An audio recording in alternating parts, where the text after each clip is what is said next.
సుదీర్ఘంగా మాట్లాడుకోవాల్సిన అవసరం ఏమొచ్చిందంటే వీళ్ళు ఎక్కడ జూబ్లీ హిల్స్ పోలీస్ స్టేషన్ లో ఫిర్యాదు సమాజానికి ఎలాంటి సందేశాన్ని ఇస్తుందని వీళ్ళు అడగాలేసి అభ్యంతరం వ్యక్తం చేస్తున్నారట. ఎవరాళ్ళు? బిగ్ బాస్ షో పై అభ్యంతరం వ్యక్తం చేస్తూ జూబ్లీ హిల్స్ పోలీస్ స్టేషన్ లో ఫిర్యాదు చేశారు. గజ్వేల్కు చెందిన కమ్మరి శ్రీనివాస్, రవీందర్ రెడ్డి, సుకుమార్ రెడ్డి, చంద్రశేఖర్, శ్రీనివాసులు ఫిర్యాదు చేసిరట. బిగ్ బాస్ షో సమాజాన్ని తప్పుదోవ పట్టిస్తుందని. చూసిర్రా? అంటే చూస్తురు కదా బిగ్ బాస్ షోలో ఏం నడుస్తుంది కథ, ఏంది ఏం కథ అనేది నడుస్తుంది కాబట్టి ఈ వివరంగా వీళ్ళు ఇట్లా ఇప్పి చెప్పుకొస్తారు. షోకు సెలెక్ట్ అయిన వారిలో మందికి సమాజంలో విలువ లేదు అని బిగ్ బాస్ టీం కుటుంబ విలువలు పాటించని వారిని షోకు ఎంచుకుంటుందని ఫిర్యాదులో ఆరోపించారట. వాస్తవమే కదా ఈ మాట. అయితే దివ్యల మాధురి రంగా రింగా రింగా రంగా రంగా రింగా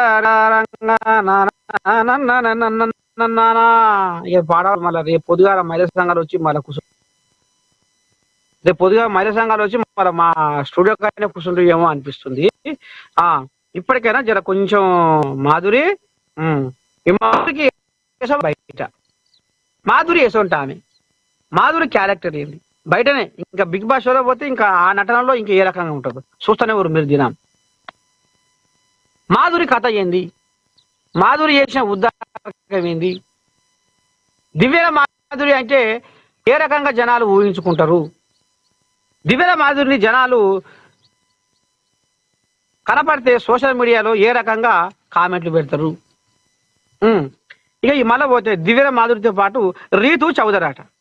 ఇలాంటి వారిని సెలెక్ట్ చేసుకొని బిగ్ బాస్ సమాజానికి ఎలాంటి సందేశాన్ని ఇస్తుంది అని వారు ఫిర్యాదులో అభ్యంతరాలు లేవనెత్తారు. వీళ్లకు బయట అసలు విలువ లేదు, విలువ లేని వాళ్ళను ఈ బిగ్ బాస్ షోకు ఎందుకు పిలిపించుర్రు, ఎందుకు మీరు సమాజాన్ని చెడగొడుతుర్రు, తప్పుదోవ పట్టిస్తుర్రు, రాబోయే తరాలు ఏం నేర్చుకోవాలి అనేది వాళ్ళు ఇప్పుడు ఆంబాయ వెళ్ళబోసుకొని జూబ్లీ స్టేషన్లో ఫిర్యాదు చేసిర్రు. సమాజం సిగ్గుపడే విధంగా నిర్వాహకులు బిగ్ బాస్ షో నిర్వహిస్తున్నారని వెంటనే షోను నిలిపివేయాలని కోరారు. బిగ్ బాస్ పై ప్రభుత్వ చర్య అన్నారు. పోతే బిగ్ బాస్ హౌస్ ను ప్రజా సంఘాలు, మహిళా సంఘాలతో కలిసి ముట్టడిస్తామని హెచ్చరించారు. కర్ణాటకలో చేసిన విధంగా ఇక్కడ బిగ్ బాస్ బ్యాన్ చేయాలన్నారు. నాగార్జున పెద్ద హీరో నాగార్జున సమాజానికి ఉపయోగపడే కార్యక్రమాలు చేయాలన్నారు. నాగార్జున కూడా హెచ్చరించారు. అయ్యా నాగార్జున సీనియర్ హీరో, నువ్వు ఇచ్చే సందేశం ఏమిస్తున్నావు అయ్యా, నువ్వు ఉద్దారకం చేసే సమాజానికి అనేది ఇప్పుడు ఈ కోయిలాగలు జూబ్లీ హిల్స్ పోలీస్ స్టేషన్ లో ఫిర్యాదు చేసిర్రు. ఇది కథ. ఇక పోతే ఇంకేముంది,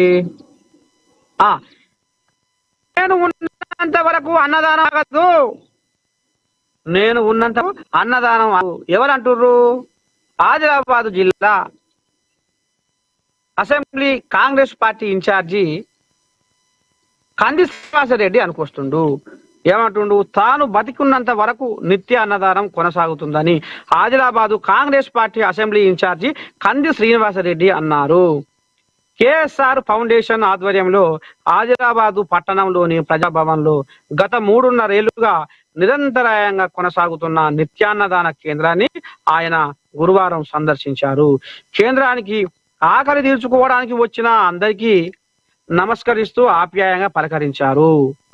ఇక వారి బాగోగులు అరుచుకుంటూ, నువ్వు ఎక్కడికి వెళ్ళి వచ్చినావు, ఏడికి వెళ్ళి వచ్చినావు, ఏం పని మీద వచ్చినావు, నువ్వు ఎప్పుడు వచ్చినా, ఏం పని మీద వచ్చినా, ఇగో మీకంటూ ఇవాళ ఎప్పటి సందో నేను నిత్య అన్నదాన కార్యక్రమం చేస్తున్నా, మీకు ఎప్పుడు వచ్చినా బువ్వ తినిపోవచ్చు. మీరు ఆదిలాబాద్ కు చుట్టుపక్కల ఊర్లో కూడా ఏదన్నా పని మీద వస్తే ఆదిలాబాద్ కూడా ఎవరైనా సరే ఎక్కడి నుంచి వచ్చినా సరే మీరు మీ పని మీద వచ్చిన వాళ్ళకు ఆకలి అయితే వచ్చి బువ్వ తినిపోరి. అన్నా కంది శ్రీనివాస్ అన్నా, అన్నా కంది శ్రీనివాస్ అన్నా, నిజంగా నీవు నరునివేనా, ఆ దేవుని దివ్య రూపమేనా, మాకు నీ మీద అనుమానం కలిగిందన్నా, మా మనసైతే అసలే నమ్ముదలేదన్నా, అన్నా కంది శ్రీనివాస్ అన్నా, నిజంగా నీవు నరునివేనా, ఆ దేవుని దివ్య రూపమేనా. మరి మీ నరసయ్య తాత ఈ రాగం ఎందుకు ఎత్తుకున్నా అంటే, నేను కూడా పోయినా ఆదిలాబాద్, వామ్మ అక్కడ పోతే జనాలను అడిగితే నిజంగా కంది శ్రీనివాసు మా దేవుడు, ఇవాళ 100 మందికి కడుపు నిండా బువ్వ పెడుతుండు. ఒక భిక్షగానికి 10 రూపాయల దానం చేయాలంటే 10 సార్లు ఆలోచిస్తారు. కానీ ఇవాళ లక్షల రూపాయలు, కోట్ల రూపాయలు ఖర్చు పెట్టి ఇవాళ ఒక 4 ఏళ్ల సంధి నిత్య అన్నదానం పెడుతూ పేదోళ్ళ కడుపు నింపుతున్న కంది శ్రీనివాసరెడ్డికి 10,000 పబ్బతులు అని, శనార్థులు అని అక్కడ ఉన్న చుట్టుపక్కల ఊరోళ్ళు, జనాలు, ఆదిలాబాదు పట్టణవాసులు, ఎంతో మంది పేదోళ్ళు